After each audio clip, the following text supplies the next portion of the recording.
नमस्कार, आदाब, सत श्री अकाल। मैं शहरयार रईस और आप देख रहे हैं भारत गैजेट। आज कौन थे में बात करेंगे भारतीय भिक्षु स्वामी विवेकानंद जी के जीवन चरित्र के बारे में। स्वामी विवेकानंद एक ऐसे महापुरुष थे जिनके उच्च विचारों, आध्यात्मिक ज्ञान, सांस्कृतिक अनुभव से हर कोई प्रभावित है, जिन्होंने हर किसी पर अपनी एक अद्भुत छाप छोड़ी है। स्वामी विवेकानंद का जीवन हर किसी के जीवन में नई ऊर्जा भरता है और आगे बढ़ने की प्रेरणा देता है। स्वामी विवेकानंद प्रतिभाशाली महापुरुष थे जिन्हें वेदों का पूर्ण ज्ञान था।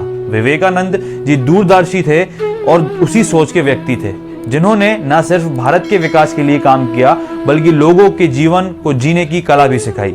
स्वामी विवेकानंद भारत में हिंदू धर्म को बढ़ाने में उनकी मुख्य भूमिका रही और भारत को औपनिवेशिक बनाने में उनका मुख्य सहयोग रहा। स्वामी विवेकानंद दयालु स्वभाव के व्यक्ति थे जो कि न सिर्फ मानव बल्कि जीव जंतुओं को भी इस भावना से देखते थे। हमेशा भाईचारा, प्रेम की शिक्षा देते थे। उनका मानना था कि प्रेम, भाईचारे और सद्भाव से जिंदगी आसानी से काटी जा सकती है और जीवन के हर संघर्ष से आसानी से निपटा जा सकता है। महापुरुष स्वामी विवेकानंद का जन्म 12 जनवरी 1863 को कोलकाता में हुआ था। उनका असली नाम था नरेंद्रनाथ दत्त, लेकिन बचपन में प्यार से सब उन्हें नरेंद्र नाम से पुकारते थे। स्वामी विवेकानंद के पिता का नाम विश्वनाथ दत्त था, जो कि उस समय कोलकाता हाईकोर्ट के प्रतिष्ठित और सफल वकील थे, जिनकी वकालत के चर्चे काफी हुआ करते थे। इसके साथ ही उनकी अंग्रेजी और फारसी भाषा में भी अच्छी पकड़ थी।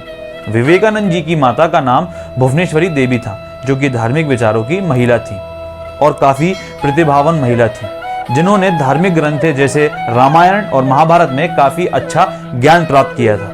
इसके साथ ही वे प्रतिभाशाली और बुद्धिमान महिला थी, जिन्हें अंग्रेजी भाषा की भी काफी अच्छी समझ थी। स्वामी विवेकानंद के चाचा जी तारकनाथ की मृत्यु के बाद उनकी चाची जी ने स्वामी जी के परिवार को उनके पुश्तैनी घर से निकाल दिया और कोर्ट में एक केस कर दिया, जो उनके जीवन के अंतिम समय में ही जाकर खत्म हुआ।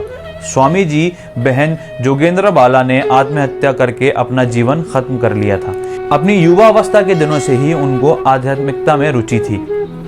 वे हमेशा भगवान की तस्वीरें जैसे शिव, राम और सीता के सामने ध्यान लगाकर साधना करते थे। साधुओं और सन्यासियों की बातें उन्हें हमेशा प्रेरित करती थी। वहीं आगे जाकर यही नरेंद्रनाथ दुनिया भर में ध्यान, अध्यात्म, राष्ट्रवाद, हिंदू धर्म और संस्कृत का वाहन बने।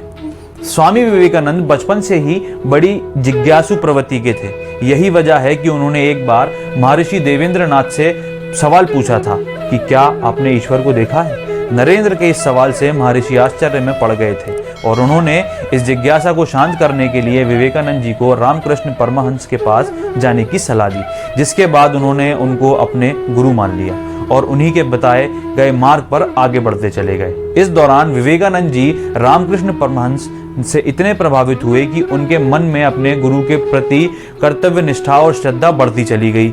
1885 में रामकृष्ण परमहंस कैंसर से पीड़ित हो गए, जिसके बाद विवेकानंद जी ने अपने गुरु की काफी सेवा भी की। इस तरह गुरु और शिष्य के बीच का रिश्ता मजबूत होता चला गया। रामकृष्ण परमहंस की मृत्यु हो गई, जिसके बाद नरेंद्र ने वराहनगर में रामकृष्ण संघ की स्थापना की। हालांकि बाद में इसका नाम रामकृष्ण मठ रख दिया गया। रामकृष्ण मठ की स्थापना के बाद नरेंद्रनाथ ने ब्रह्मचर्य और त्याग का व्रत लिया और वे नरेंद्र से स्वामी विवेकानंद हो गए।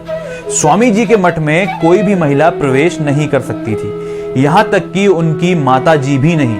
एक बार जब एक शिष्य उनकी माता जी को आदर पूर्वक अंदर ले आया तो स्वामी जी बहुत क्रोधित हो गए थे और कहा था, मैंने नियम बनाया है और अब मेरे लिए ही ये नियम तोड़ा जा रहा है। महज 25 साल की उम्र में ही स्वामी विवेकानंद ने गेरुआ वस्त्र पहन लिए और इसके बाद वे पूरे भारतवर्ष की पैदल यात्रा के लिए निकल पड़े। अपनी पैदल यात्रा के दौरान अयोध्या, वाराणसी, आगरा, वृंदावन, अलवर समेत कई जगहों पर पहुंचे। उन्होंने इस यात्रा में देश की गरीबी और लोगों के दुखों को जाना और ये सब देखकर वे बहुत दुखी हुए। इसके बाद उन्होंने इन सब से मुक्ति के लिए अमेरिका जाने का फैसला किया।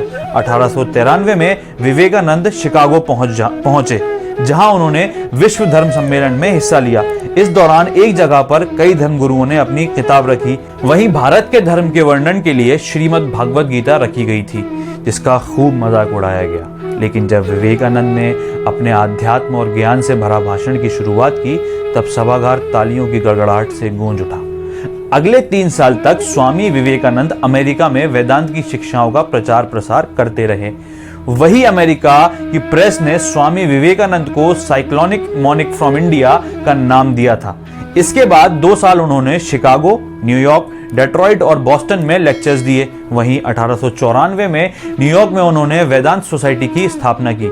1896 में वे ऑक्सफोर्ड यूनिवर्सिटी के मैक्स मूलर से मिले, जिन्होंने स्वामी जी के गुरु रामकृष्ण परमहंस की जीवनी लिखी थी। 1 मई 1897 को स्वामी विवेकानंद कोलकाता वापस लौटे और उन्होंने रामकृष्ण मिशन की स्थापना की, जिसका मुख्य उद्देश्य नए भारत के निर्माण के लिए अस्पताल, स्कूल, कॉलेज और साफ सफाई के क्षेत्र में कदम बढ़ाना था। साहित्य, दर्शन और इतिहास के विद्वान स्वामी विवेकानंद ने अपनी प्रतिभा का सभी को कायल कर दिया था और अब वे नौजवानों के लिए आदर्श बन गए थे। 1898 में स्वामी जी ने बेलूर मठ की स्थापना की, जिसने भारतीय जीवन दर्शन को एक नया आयाम प्रदान किया। स्वामी विवेकानंद अपनी दूसरी विदेश यात्रा पर 20 जून 1899 को अमेरिका चले गए। इस यात्रा में उन्होंने कैलिफोर्निया में शांति आश्रम और सैन फ्रांसिस्को और न्यूयॉर्क में वेदांत सोसाइटी की स्थापना की। जुलाई 1900 में स्वामी जी पेरिस गए, जहां वे congress of the history religions में शामिल हुए।